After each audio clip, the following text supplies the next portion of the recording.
My name is Bruno Faviero. I'm a founder of Synapse Technology, and we're a company that's building deep learning-based object detection algorithms. I think the most valuable aspect of ADSA is the variety of stakeholders that you get under one roof. When you get a variety of perspectives in the room, a variety of opinions, and a variety of approaches, you're able to see, compare ideas, and find new synergies that you might not have expected. And you get here, and you get to essentially hear everybody's take on it is incredibly value additive to someone like us that before didn't have all of those different connections.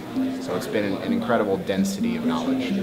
The frequency of it is also great, because even from the last ADSA, as a product company, we're able to make progress, we're able to show engineering success, we're able to build more of the product. So when we come to this ADSA, we're able to say, hey, look at how far we've come since the last ADSA. And so in a way, I think twice a year is a great interval to have it.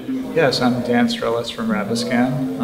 I am the Director of R&D Programs. We recently moved to a new building, and I came across all of these folders of all the old ADSA meetings that I went to. I think it really has gone from more of an introduction to who's working in the field to more applications, and really a networking and a collaborative event.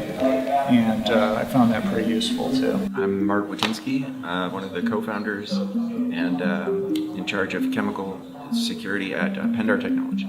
Yeah, for this it's learning about directly from the TSA about their requirements in terms of the checkpoint of the future. What throughput goals do they have for passenger screening? What are the screening modalities that they envision?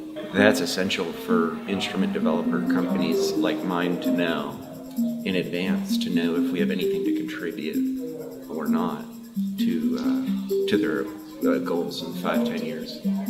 Hi, I'm David Atkinson. I'm a senior research scientist at the Pacific Northwest National Laboratory. So there's a number of things here. Number one is I've presented a number of times here.